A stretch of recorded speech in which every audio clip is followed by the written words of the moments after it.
Video kali ini akan membahas tentang pengertian toksikokinetik dan proses-proses toksikokinetik. Bagi kalian yang belum nonton videoku yang pertama, silahkan nonton terlebih dahulu. Dan yang paling penting, jangan lupa like, comment, and subscribe.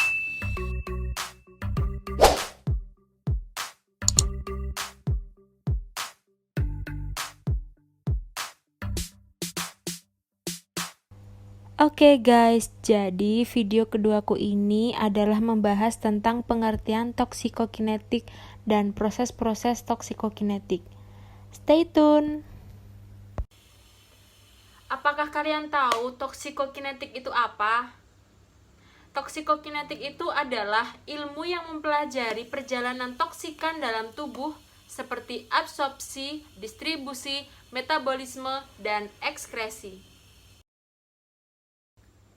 Yang pertama saya akan membahas tentang absorpsi. Kalian tahu nggak sih apa itu absorpsi?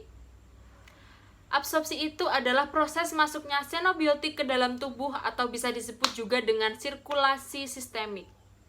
Dan tempat absorpsi sendiri ini terjadi di mukosa saluran pencernaan, pernafasan atau mukosa kulit. Selanjutnya, jumlah dan kecepatan suatu zat untuk dapat diabsorpsi dipengaruhi oleh beberapa hal, yaitu diantaranya adalah rute pemberian atau jalur paparan. Yang kedua, konsentrasi dan lamanya kontak dengan tempat absorpsi. Dan yang ketiga adalah sifat fisika dan kimia xenobiotik. Selanjutnya saya akan menjelaskan beberapa macam rute pemberian atau jalur paparan. Yang pertama ada oral dengan cara ditelan, kemudian ada bukal atau bagian dalam pipi, selanjutnya ada sublingual atau bawah lidah, dan selanjutnya ada rektal atau supositoria, dan kemudian intramuskular, subkutan, inhalasi, topikal, transdermal, dan intravena. Selanjutnya yaitu konsentrasi dan lamanya kontak dengan tempat absorpsi.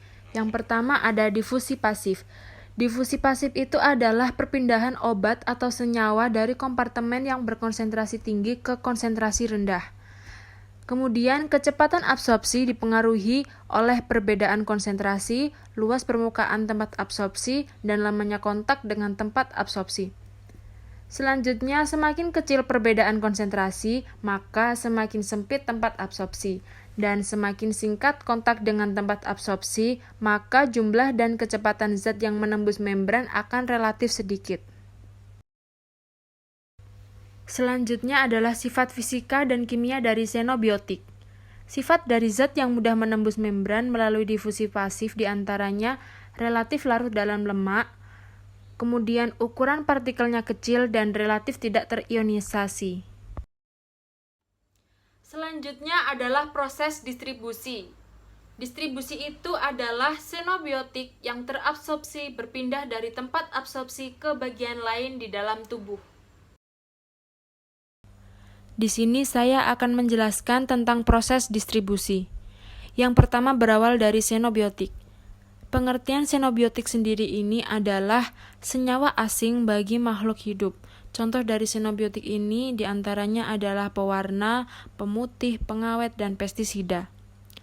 Dari xenobiotik ini akan masuk ke dalam tubuh diabsorpsi melalui kulit atau paru-paru dan kemudian akan menuju ke cairan intersel atau antasel dan selanjutnya akan masuk ke suatu organ dan kemudian masuk ke dalam sel, selanjutnya ke pembuluh darah kapiler dan sirkulasi darah serta sistem limfatik. Selanjutnya proses metabolisme. Proses metabolisme umumnya terjadi di hepar yang dilakukan oleh enzim-enzim dalam tubuh. Tujuan metabolisme sendiri itu adalah membuat senyawa xenobiotik menjadi polar sehingga lebih mudah diekskresikan dan menjadi kurang toksik atau biodetoksikasi. Dan yang terakhir adalah proses ekskresi. Pada proses ekskresi ini, xenobiotik yang dengan cepat dapat diekskresi dari tubuh dan xenobiotik tersebut relatif tidak toksik. Oke guys, sekarang lanjut ke review jurnal. Di sini saya akan mereview jurnal yang berjudul EDTA sebagai agen proteksi ginjal pada tikus yang dipapar timbal asetat. Jurnal ini ditulis oleh A. Marianti, W. Esnaini, dan D. Anatyasara dari jurusan Biologi Fakultas Matematika dan Ilmu Pengetahuan Alam dari Universitas Negeri Semarang, Indonesia. Langsung saja kita review ya guys. Logam berat timbal atau plumbum adalah salah satu logam berat yang bersifat toksik, dan etilen diamin tetraasetik asid atau EDTA merupakan salah satu senyawa penghelat timbal. Penelitian ini bertujuan untuk mengetahui daya proteksi EDTA terhadap ginjal tikus yang dipapar timbal plumbum asetat peroral. Penelitian ini menggunakan post-test control group design. Hasil analisis menunjukkan penurunan kadar plumbum darah dan penurunan kerusakan sel ginjal secara signifikan pada kelompok tikus yang dipapar plumbum asetat dan diberi EDTA dibandingkan dengan kelompok tikus yang dipapar plumbum asetat tanpa diberi EDTA. Dapat disimpulkan, EDTA aman digunakan dan efektif menghelat plumbum darah serta memproteksi organ ginjal pada dosis 150 mg per kilogram berat badan. Pada dosis 250 mg per kilogram berat badan, EDTA mulai bersifat toksik sehingga merusak jaringan ginjal. Selanjutnya, metode penelitian. Penelitian eksperimental laboratorium ini menggunakan post-test control group design. Penelitian ini menggunakan 25 ekor tikus putih atau Rottweiler albino jantan, umur 2 bulan dan berat badan rata-rata 200 gram. Pembuatan preparat menggunakan metode parafin dengan pewarnaan hematoksilin eosin. Data kadar Pb2+ dalam darah dan scoring kerusakan organ ginjal dianalisis secara statistik dengan uji ANOVA. Jika hasilnya berpengaruh nyata, maka dilanjutkan dengan uji Duncan Multiple Rank Test atau DMRT 5%. Hasil foto mikroskopis organ ginjal juga dianalisis secara deskriptif. Oke. Selanjutnya ini adalah grafik rata kadar Pb2+ darah tikus yang dipapar plumbum asetat. Tikus kelompok kontrol negatif memiliki rata kadar plumbum darah tertinggi dibandingkan kelompok perlakuan yang lain. Kelompok tikus yang diberi Pb2+ asetat dan EDTA, yaitu kelompok 1, kelompok 2, dan kelompok 3, menunjukkan rata kadar Pb2+ dalam darah yang setara dengan kadar Pb2+ darah tikus kelompok kontrol.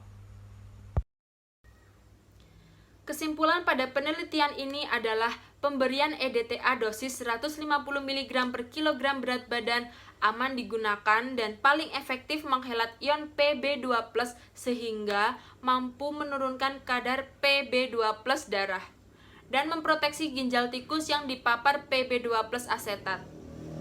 EDTA pada dosis 250 mg per kilogram berat badan mampu menurunkan kadar Pb darah namun mulai bersifat toksik dan tidak mampu memproteksi ginjal.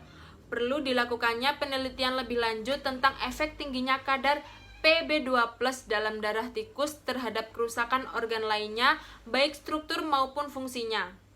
Semakin tinggi dosis EDTA dapat menimbulkan efek toksik, sehingga perlu dicari bahan penghelat logam berat yang lebih aman dari EDTA. Sekian video dari saya, kurang lebihnya mohon maaf, semoga selalu bermanfaat buat kalian semua. Dan jangan lupa